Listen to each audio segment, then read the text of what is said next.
Gracias, Mariel. Saludo a Edgar Fara, presidente del grupo, a Leonardo y a mi querida Kenny, Alejandra, Enrique, Josefina, todos los que me acompañan esta tarde.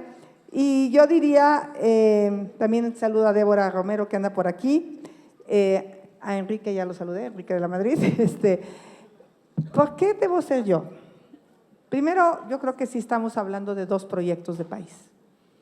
Hay un proyecto donde una mujer pues simplemente va a seguir un proyecto que empezó, que es esta división, esta polarización, esta política de abrazos a los delincuentes, esta política de militarización del país, esta política de seguir subsidiando absurdamente a Pemex, lo digo con todas sus letras, donde hemos perdido 800,000 millones de pesos en refinación, donde fiscalmente le hemos dado miles de millones de dólares y pareciera que la petrolera no flota, no hay manera porque no hay conducción, no hay dirección. Y esta política de los años 70, de los combustibles fósiles, de la soberanía energética, porque simplemente refinas la gasolina, buena parte de la gasolina, ahora que presumen tanto el dólar de a 17 pesos, pues ojalá estuviera la gasolina a 13, porque importamos el 70% de la gasolina y ahí pues no hay éxito. Entonces, esta visión del pasado, esta visión de perpetuar la pobreza, es la visión de Claudia.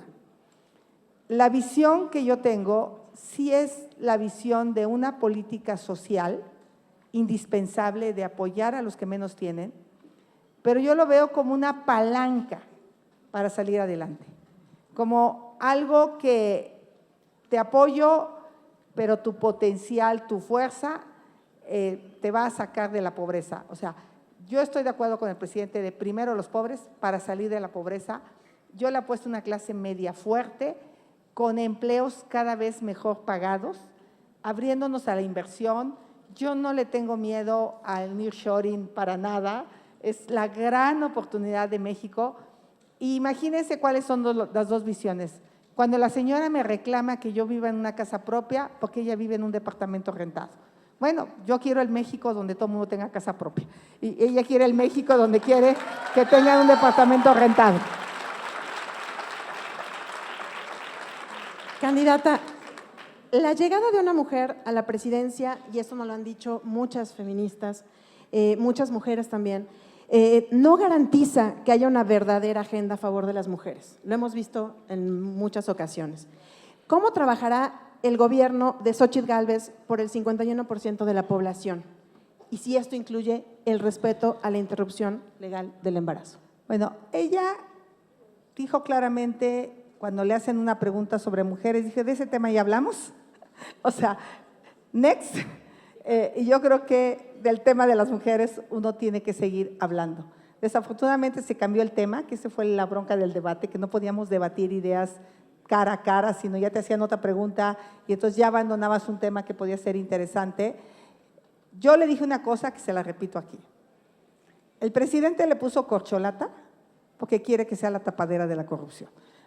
Ella viene a tapar los sobres amarillos, la casa gris, los contratos de Nale, la corrupción de Segalmex, el Tren Maya, o sea, porque la corrupción en México, y ustedes lo saben, está peor que nunca. Nosotros sabemos cómo están las aduanas, nosotros sabemos cómo está el tema del transporte en carreteras y el cobro de piso, o sea, el país está mal. ¿Por qué tendría que apoyarme o por qué quiero convencerles de que soy una opción distinta? Primero, porque yo no le tengo miedo al éxito. O sea, yo creo que las mujeres podemos llegar hasta donde queramos. Y lo único que necesitamos son apoyos para lograrlo. Las mujeres no están pidiendo que de por vida les den un apoyo económico. Las mujeres lo que están pidiendo es una oportunidad. Para mí, la base de todo esto es el empoderamiento económico de las mujeres. Yo crecí en una vida de tanta violencia, cuando mi padre golpeaba a mi madre y yo le decía, vámonos, déjalo, vámonos de este pueblo. Y ella decía, no, porque ¿con qué los mantengo? ¿Qué va a ser de mí? O sea, ella no visualizaba la posibilidad, y era una mujer que trabajaba, que le chambeaba. Yo lo que quiero que las mujeres sepan que van a contar con una mujer que en caso de tomar esa decisión van a tener un apoyo, no van a estar solas, pero no es un apoyo de decir te voy a sostener 20 años de mamá soltera. No, ¿qué hice en la Miguel Hidalgo?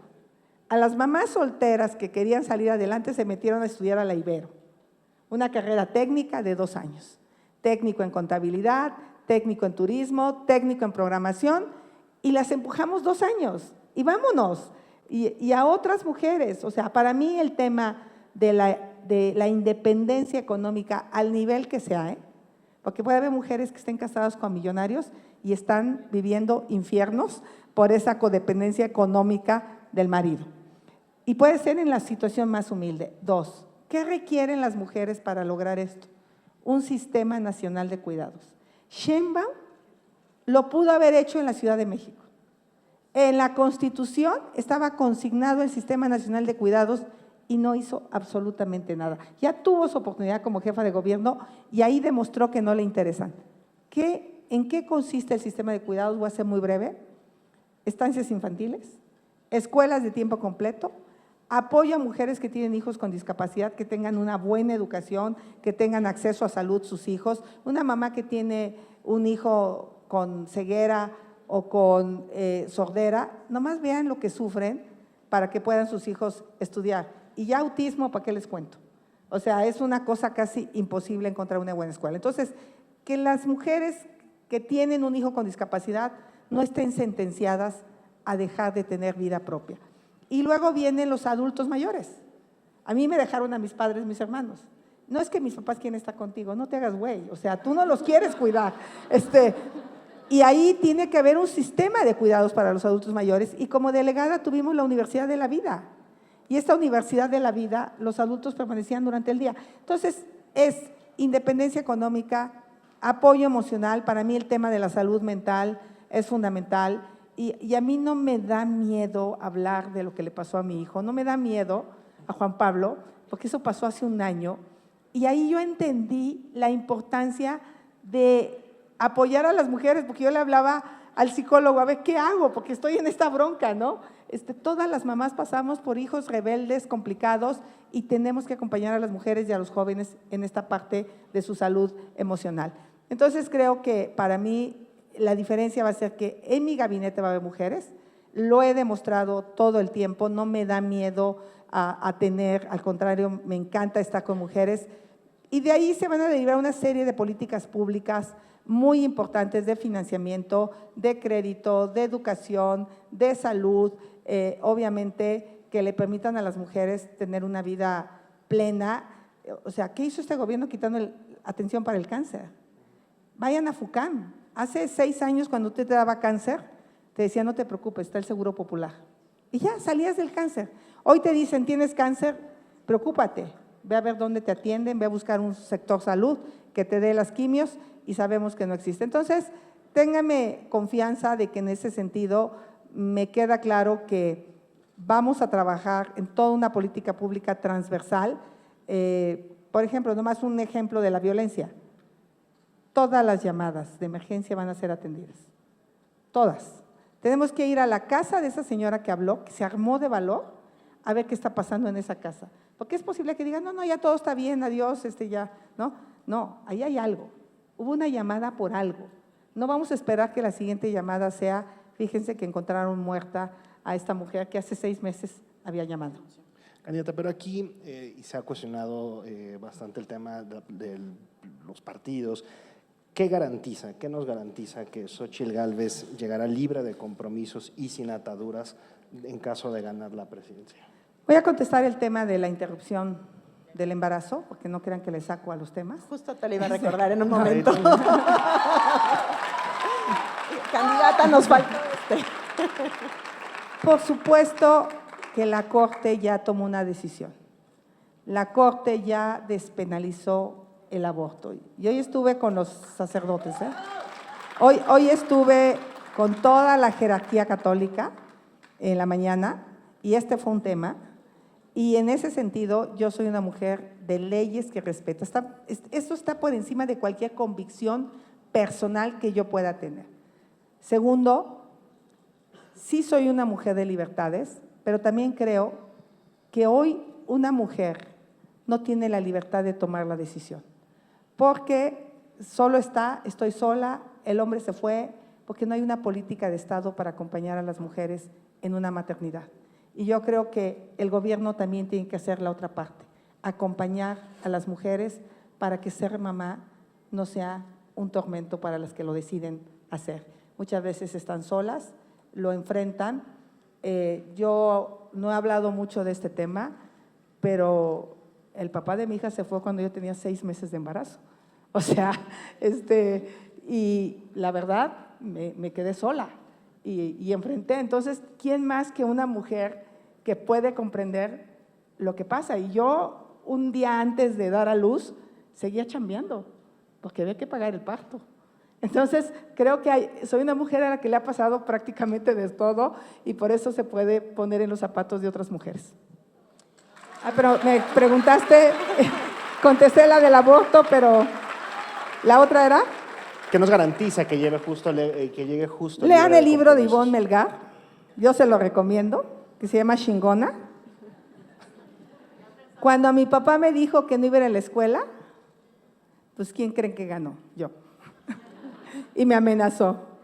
Cuando me dijeron no te vayas a la ciudad porque no lo vas a lograr, de qué vas a trabajar, de qué vas a vivir, yo llegué a vivir aquí un cuarto de lámina, a estudiar de telefonista, a trabajar de telefonista, a estudiar ingeniería, trabajar y estudiar.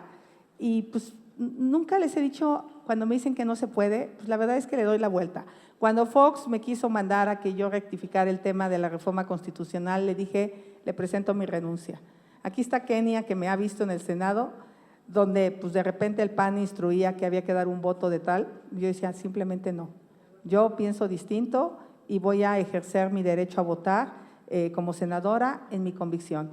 Entonces, lo saben los partidos, no los estoy engañando. Yo creo que hay gente valiosísima en los partidos. Yo no puedo generalizar que PRI, PAN, PRD, seamos todos o los que militan en estos partidos son gente negativa, mala. Aquí está una Enrique de la Madrid, aquí está una Kenia López Rabadán, una Josefina Vázquez Mota, que son gente súper honorable, súper valiosa de los partidos políticos. Y de repente, pues ¿qué? Un Murat Dampón que se voló 5,000 millones en el Infonavit, ya pues le dieron la bendición, se vuelve a Morena y Claudia pues se lo tiene que chutar, o un Eugenio Hernández que estaba en la cárcel y ahora es su candidato, un Bartlett, ¿no? O sea, entonces, ¿qué se creen aquellos que pueden denostar simplemente porque se llaman Morena cuando hay un apestadero, cuando hay una corrupción tremenda del lado del gobierno que representan? Ahí está Segalmex, ¿no? Con Nacho Valle, que sí viene del PRI de Luis Echeverría, y el presidente dice, es que los priistas que se trajo son los corruptos. No, señor presidente, el corrupto es Nacho Valle, o sea, no se equivoque. Entonces, creo que ustedes también tienen que valorar que en todos los partidos hay gente valiosa, y yo me estoy aliando con la gente valiosa de los partidos. ¿Qué he propuesto para mi gabinete? He propuesto que todos nos sometamos a un análisis de evolución patrimonial, todos. Yo empezando, yo puedo demostrar. Y hacerse público, por supuesto. Claro, yo puedo demostrar que lo que tengo es producto del trabajo. Por un lado dicen que facturé 1,400 millones, es lo que dice el presidente, y por otro lado cuestionan que tengo una casa de 9 millones. O sea, pues entonces, y además Shakira dice que las mujeres facturamos, ¿no? Entonces, las mujeres ya no lloran, las mujeres facturan, claro. Las mujeres facturan, ¿no? Entonces, las mujeres ponemos empresas para facturar, para ser exitosas, para que nos vaya bien. No, la empresa que sacaron, que Claudia dice que tuve un contrato del INAI, no es la mía, es de mi esposo, está declarada en mi conflicto de interés. Pero el marido de Sheinbaum era un ratero tomando bolsitas de dinero. Mi marido es un rockero trabajador, ¿no? Por eso, entonces, ¿cuál es la diferencia? Que uno tiene una empresa que paga impuestos, que hace sus declaraciones, y el otro tomaba bolsas de plástico en dinero en efectivo. Pues no, nosotros somos de los que trabajamos, nosotros somos de los que producimos y nos sentimos orgullosos de generar empleos. Ya nos hablaba de un gabinete paritario. de llegar al gobierno, pero ¿cómo garantizar que no se pongan mujeres en puestos solo para cumplir con la paridad y luego se les quite poder a esas secretarías para que solamente estén las mujeres? ¿Estaría a favor de colocar a la primera mujer secretaria de la Defensa o de Marina? Yo sí. Yo creo que tiene que ser la mujer capaz, brillante. Yo nunca tendría una florero como la que tuvimos en Gobernación, con todo respeto para doña Olga, con todo respeto y la quiero bien, pero la verdad es que le dieron el cargo, pero nunca le permitieron tener el poder, la verdad, y ella lo sabe, que las decisiones las tomaba el general secretario, y yo creo que eso sí es muy patético para las mujeres, jugar ese papel, y de repente, pues Claudia lo jugaba con el presidente, porque yo se lo dije en el debate, según tú eres científica, pero cuando manejaste la pandemia no aplicaste la ciencia. ¿Qué le costaba decirle al presidente que el cubreboca era clave en la pandemia? Cuando se descubre que el virus se transmite con aerosoles, ¿no?, que es cuando hablas, y no con gotículas, porque era la sana distancia, que no te llegara la gota de saliva, pero si tú estabas en un cuarto encerrado como este, pues obviamente alguien tenía COVID, salíamos todos con COVID. ¿Qué te salvaba? Pues el cubreboca. No tuvo las agallas para decirle, señor presidente, ya después como que se lo puso y ya cambió, ¿no?, en la segunda etapa de la pandemia. Pero eso sí, yo quiero mujeres con agallas, mujeres que me digan las cosas. Les voy a poner el ejemplo de una persona que contraté, María Antonieta Gallar, cuando llegué a la Comisión de Pueblos Indígenas. La entrevisté, me puso una regañiza, me dijo, no estoy de acuerdo contigo en esto y esto. Dije, qué chido, estás contratada. ¿Y por qué me contratas? Dije, pues para que esté de acuerdo conmigo, ya estoy yo.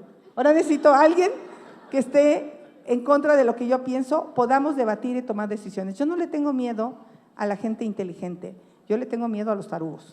Candidata, hay dos temas de política pública con perspectiva de género que son muy importantes también para nuestra audiencia. El primero de ellos es, todavía existe una brecha salarial muy importante entre hombres y mujeres, y aquí la primera pregunta es cómo hacer desde el gobierno para cerrar esta brecha. Y dos, también aquí, se ha cuestionado mucho el tema de que se le haya quitado el apoyo social que antes se brindaba directamente a las mujeres. ¿De qué manera regresárselo, sobre todo cuando han mostrado ser grandes administradoras? Las 100 mujeres poderosas facturan, hablando de facturas, 7.4 billones de pesos. ¿Cómo podemos, digamos, desde el gobierno cerrar esta brecha y regresar a esta parte de los apoyos económicos estructurados con género? Yo creo que tiene que ver con muchísimos factores. Un factor importante tiene que ver con la formación permanente y la capacitación permanente. Muchas veces las mujeres le dedicamos demasiado tiempo a los cuidados, está demostrado que 4 horas más al día que los hombres, 4 horas que podríamos dedicar a prepararnos, a estudiar, a hacer cosas, y que se las tenemos que dedicar a las labores del cuidado de los hijos. Por eso para mí es clave el Sistema Nacional de Cuidados. O sea, necesitamos liberar a las mujeres en sus tiempos y que les permita tener un desarrollo profesional pleno. Muchas veces los patrones, los jefes, aprovechan de que saben que tienen la necesidad de un trabajo de medio tiempo y la cuestionan, pues sí, pero te puedo pagar 6,000 pesos. Y como ella tiene a los hijos en la escuela, pues dice, pues los agarro, ¿no? No puedo.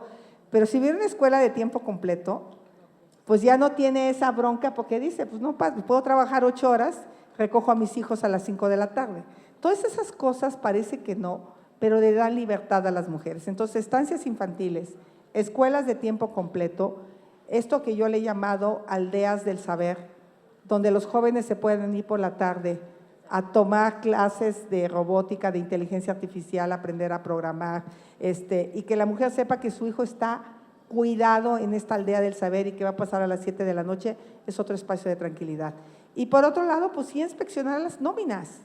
O sea, yo sí creo que hay que ir a las empresas y decir, a ver, este trabajo es igualito al de un hombre y hacerlo aleatoriamente.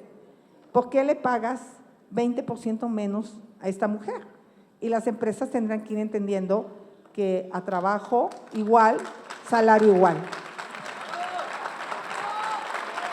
Candidata, Usted ha planteado varios programas sociales y ha dejado muy claro que no se van a quitar los programas sociales y algunos se van a ampliar. Tal es el caso de la pensión a adultos mayores, que propone que se baje a 60 años, pero también hay varias tarjetas para mujeres, para jóvenes, las becas. Yo lo que le quisiera preguntar es, ¿de verdad nos alcanza el dinero sin tener que hacer una reforma sendaria? Muchos expertos nos han dicho, no nos va a alcanzar porque en este gobierno se gastó muchísimo. Entonces, ¿cómo reorganizar el gasto público? ¿Cuáles van a ser sus prioridades? Pon a administrar una mujer. Yo sé lo que te digo. Mira, te voy a dar varias ideas. Una, hoy hay demasiados adultos mayores que están en los padrones y que no están recibiendo el recurso. Disminuyó el padrón de adultos mayores. De las últimas cosas que hablé con Carlos Ursúa, eran las bolsitas de 50,000 millones de pesos en el programa de 65 y más.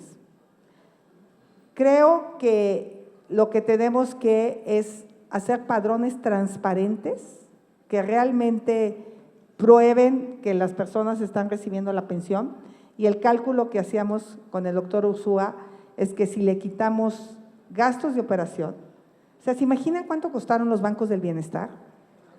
Que no sirven para nada. Y si ese dinero, en lugar de tirarlo a la basura, le hubiéramos apostado a la banca digital o al dinero electrónico, pues sería una super solución. Entonces, para mí el uso de tecnología va a ser clave en muchas de las políticas de programas sociales. Yo me imagino usando blockchain para que te puedan entregar tus medicamentos en la farmacia. Finalmente, hoy el gobierno está comprando los medicamentos más caros, porque no está haciendo compras consolidadas. Entonces, en medicamentos nos podríamos ahorrar muchísimo dinero y tú pactas con las farmacias privadas y les dices, a ver, el losartán vale 37 pesos. ¿Quién quiere vender losartán a 37 pesos? Porque hiciste un estudio de mercado y sabes que su valor real es 18 pesos más la distribución. Y pues ya quien acepte vender el losartán entra a tu programa y la tarjeta inteligente de Mi Salud te lleva a la farmacia con una receta electrónica por el losartán, para que no le entregues losartán y que se ande vendiendo en el mercado negro. Entonces, el uso de tecnología, la precisión de los programas sociales, la eliminación del gasto corriente, sí te puede llevar a ser más eficientes. Hoy gastamos 1,300 millones de pesos en programas sociales. Hay que reorganizarlos, hay que focalizarlos. Yo me quedaría, no con todos, los más importantes para mí son los que están en la Constitución. Adultos mayores, jóvenes construyendo el futuro, nada más que se lo cambiaría yo al programa Sí, estudio y sí trabajo, o sea, porque hoy no hay ninguna contraprestación por recibir la beca de 3,600. Para recibir la beca vas a tener que venir a estudiar programación, o vas a venir a estudiar inglés, o vas a venir a prepararte, pero algo vas a hacer para tener el programa, y no estoy quitando el programa. Simplemente lo que yo creo es que el joven sí necesita pues un incentivo para recibir el dinero y le va a acabar gustando aprender programación. El tercer programa obviamente es el de las personas con discapacidad, que está en la Constitución. Este programa, por supuesto que tiene que quedarse, pero lo tenemos que complementar con la eliminación de barreras a las personas con discapacidad. Yo creo que una persona con discapacidad, más que el apoyo económico de por vida, lo que quisiera es tener un empleo bien pagado, al igual que una persona sin discapacidad. Entonces, educación, salud y empleo sería algo que tendríamos que trabajar en la etapa de discapacidad, y son 3 programas los que yo propongo agregar. La beca mexicana para mujeres en situación de violencia, ese es indispensable.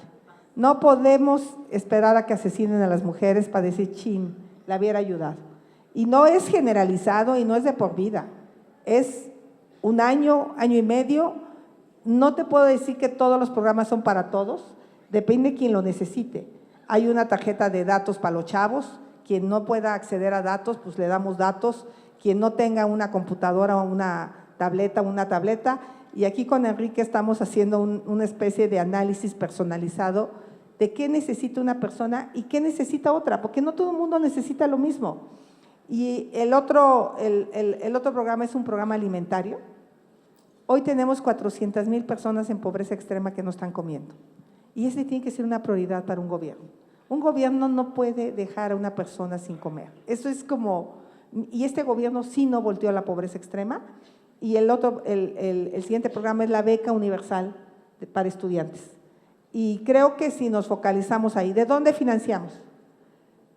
Sí. Pemex. Es que ahí Pemex ha perdido $1 billón. ¿Quiere seguir?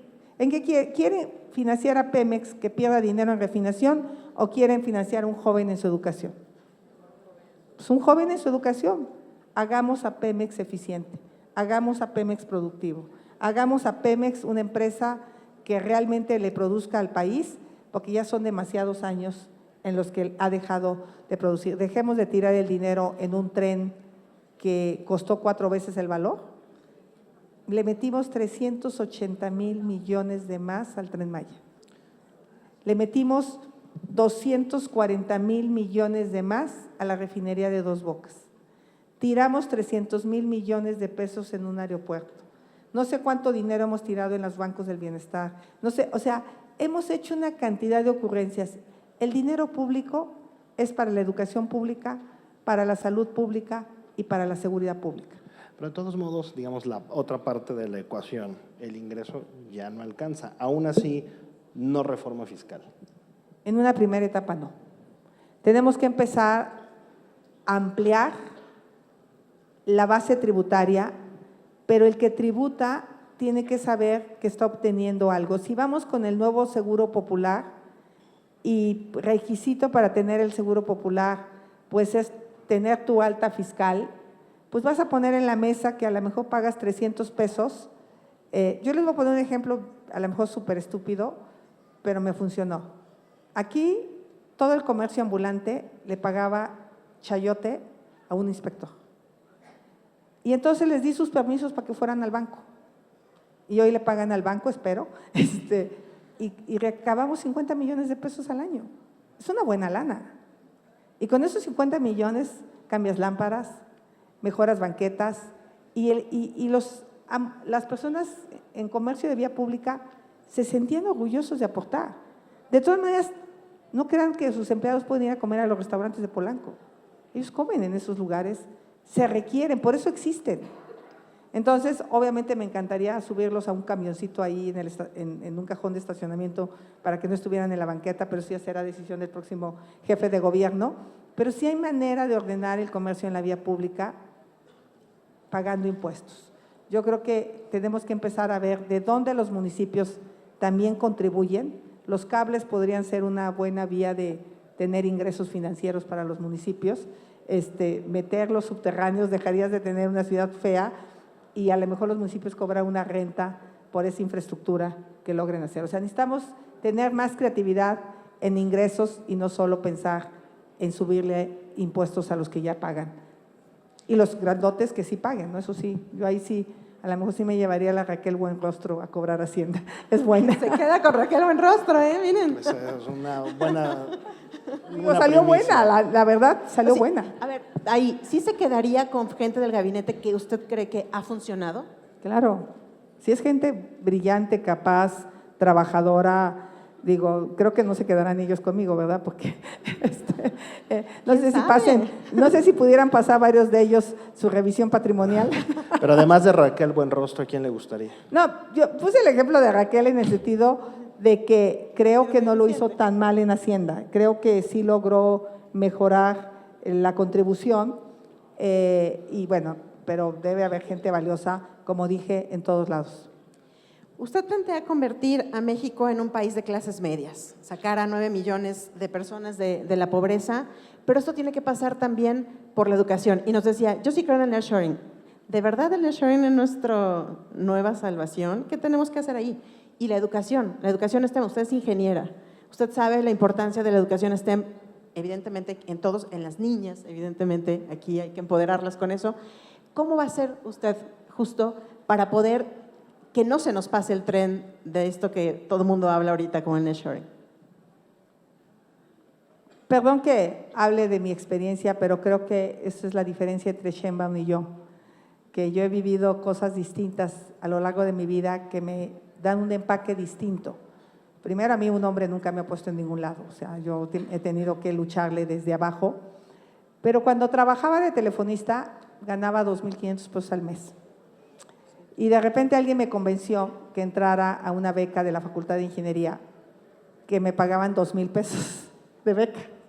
Entonces mis cuates tenían que robarse la comida en su casa y llevarme un lonche para poder librar, porque no tenía yo los recursos suficientes.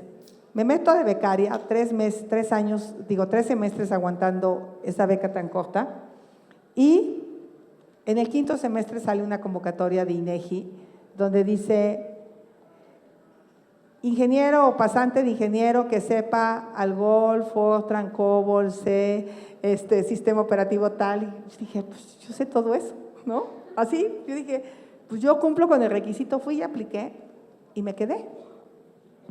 Y casi 50,000 pesos mensuales. O sea, la educación es la clave. Y a lo mejor yo me hubiera dejado la carrera en el quinto semestre, pero ya siendo una programadora fregona, yo hubiera salido adelante.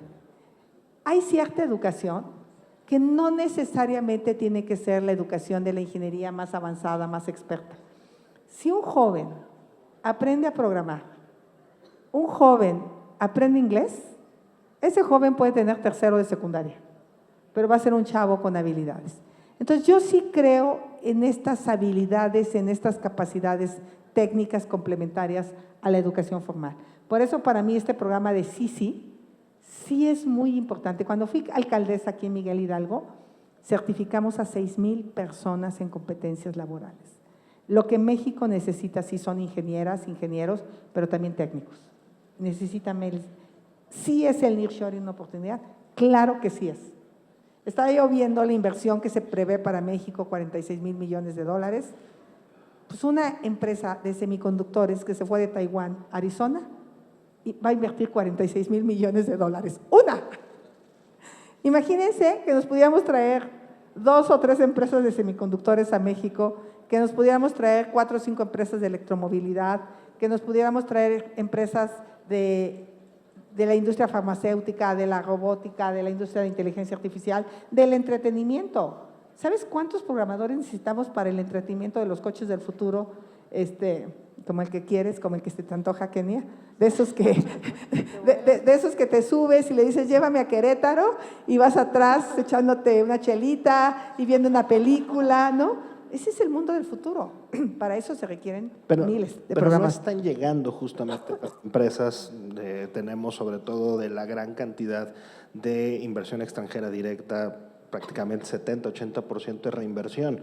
¿Cuál es la diferencia para así traer la farmacéutica, la de semiconductores, la del entretenimiento? Ahorita están llegando ampliaciones de las empresas que ya estaban. Ese es prácticamente el crecimiento de la inversión. Las nuevas empresas necesitan energía limpia, porque son las empresas que ya hicieron convenios internacionales en reducir sus emisiones. Son empresas que ya traen una política de equidad de género que me encanta ahora que las compañías estén tan metidas en este tema. Son empresas que le apuestan mucho al desarrollo tecnológico. Por ejemplo, yo sí quiero ver estas empresas de inteligencia artificial que amenazan que en el 26 va a haber el primer robot más inteligente que un ser humano, ¿no? Entonces, sí creo que ahí necesitamos más carreras STEM, más especialistas, más ingenieros. Candidata, vamos a meternos un poquito más a la política.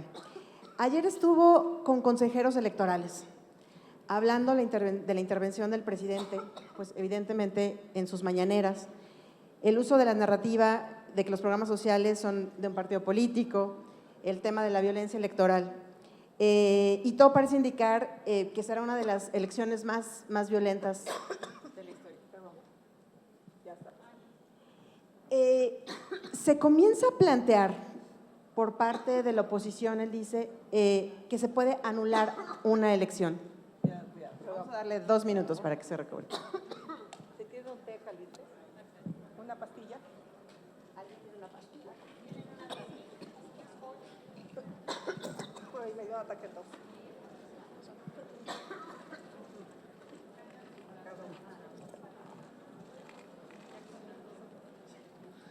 Le prometemos que el agua está bastante bien. Es así, no es problema. No hay problema con el agua. Aunque no lo crean, No es de Benito Juárez. el ambiente que estamos respirando está brutal.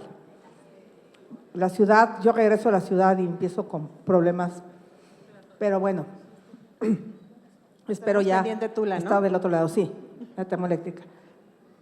Yo quiero poner en la mesa dos ejemplos. Uno fue cuando el presidente de la República en su mañanera dijo que yo quería quitar los programas sociales. Me hizo un daño brutal. Y se encargaron de repetirlo y repetirlo y repetirlo y tatuarlo en la gente. Al grado que la encuesta del Financiero dice que el 70% de las personas que tienen un programa social van a votar por ellos. Eso es obra de la mañanera.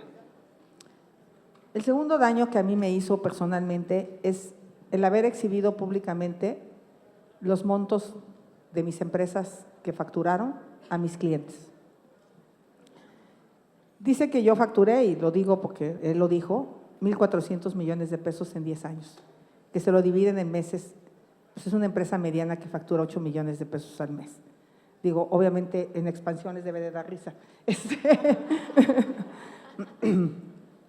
O 14 millones mensuales, 12 millones mensuales.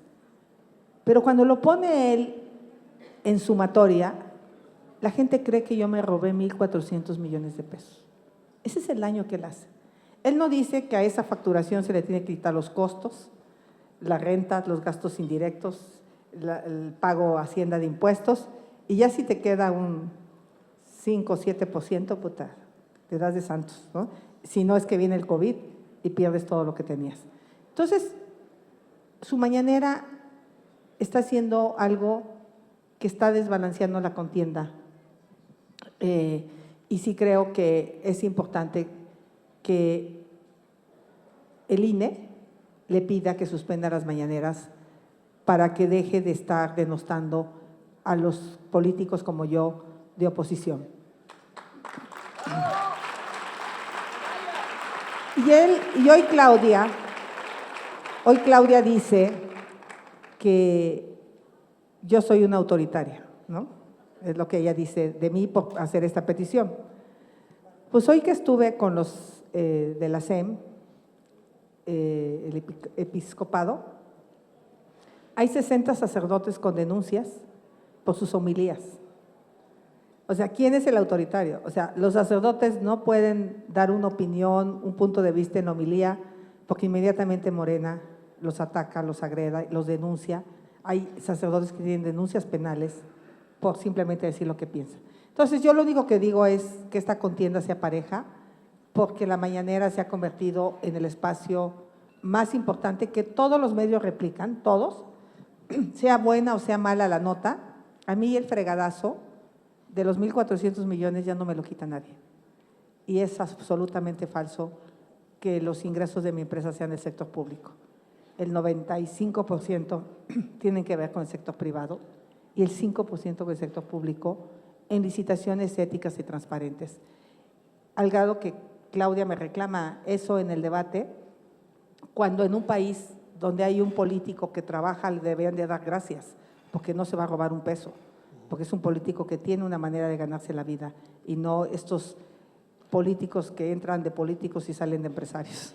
Ahí todavía en la parte del presidente, candidata, él ha expresado que se busca un golpe de Estado técnico y ha advertido que se soltarían muchos tigres por la reacción social que se tendría. ¿Cuál es el escenario, candidata, que se tiene o que tiene la coalición sobre la intervención del presidente en la elección cuando es claro que va a continuar él en esta dinámica? La única opción que hay es que los mexicanos salgan a votar de manera masiva. No hay otra alternativa. Morena sacó 32 millones de votos en el 2018. Yo no veo manera que hoy saquen esa cantidad de votos. En el 21 lograron justo 21, 22 millones de votos. Hay un desencanto generalizado en el país. Si nosotros logramos una votación de arriba del 62%, de verdad que ganamos. Y eso es lo que hay que hacer. Hay que decirle a la gente que salga a votar sin miedo. ¿Cómo convencer a las personas que piensan que la elección ya está definida y que el 2 de junio es un mero trámite? Pues es que la narrativa de ellos es esa. No es la primera vez que yo lo vivo. Pregúntenle a la alcaldesa de Álvaro Obregón. Dijeron que iba a perder por 40 puntos. Lía Limón, y ganó. Cuando yo fui candidata a jefa delegacional, dijeron que iba a perder por 17 puntos y gané. Ellos, o la candidata del Estado de México, que dijeron que iba a perder por más de 20 y tantos puntos y quedamos a 8 puntos. Ellos realmente sí tienen un poder económico tremendo. Si se dan cuenta, pues yo ni siquiera puedo poner la cantidad de lonas que hay de Claudia, de Clara en la ciudad. Lo poco que tengo es porque ustedes lo mandan a hacer. Ustedes han hecho corazones y de cartón. Esa campaña de Claudia es una campaña megamillonaria. En serio. Porque con el presupuesto que yo tengo de 450 millones de pesos, no se nota. ¿Cuánto será lo de ella para que tenga tapizado el país? Y el INE haciéndose güey con la fiscalización. Dice, perdón. Nadie se asustó, Aquí creo. no censuramos. Sí, nadie se asustó. No, les voy a decir por qué. Porque en la precampaña yo reporté que había gastado, que tenía 30, no, como 40 millones, ¿no? Más o menos. Y Claudia reportó como 30. Y su multa fue de 50, porque no reportó 50 millones. Y entonces ella puede darse el lujo de pagar esas multas de 40 millones de pesos porque lo que le sobra es dinero. ¿Para qué? Pues para que no le contabilicen en su campaña todo este exceso. La única manera que tenemos para ganar, y yo sí se los quiero decir súper sinceramente, lo que nos estamos jugando, yo quisiera decirles que es otra cosa, pero sí no estamos jugando el futuro de México. Estos cuates ya demostraron el talante autoritario que tienen, ya demostraron que están dispuestos a quedarse con las pensiones, con esta iniciativa que están presentando, ya demostraron que están dispuestos a meter una iniciativa para que las reformas que hacen constitucionales, un juez no las pueda suspender y entonces entren de inmediato. O sea, el Estado de Derecho vale sombrilla, pero obviamente ellos dicen, tenemos a 30 millones de gentes amarradas con los padrones, las presionamos, las llevamos a votar y ganamos. Pero habemos otros 70 millones de personas que queremos un país distinto. Entonces yo le diría, no me dejen a mí la responsabilidad de lograr esto. Todas sin descanso, de aquí al 12 de junio a chambear. Y me van a mañana decir, presidente, ya fue con los empresarios. Yo no estoy pidiendo nada que no sea legal. Nada más, señor presidente, es que yo lo digo de frente y usted lo hace desde Palacio Nacional escondidas. O sea, yo digo, vamos a trabajar juntos, vamos a ayudar. Parece que es imposible que puedan ustedes aportar recursos a la campaña. Imposible. Aquí, Kenia, buscamos un mecanismo. Tienen que entregar 3 estados de cuenta últimos, tienen que firmar un convenio donde los confiesan cuántos maridos han tenido, no es cierto, pero… Entonces nos vamos a aguantar con lo que tenemos de los partidos prácticamente, algunos donativos en especie y la promoción que ustedes puedan hacer.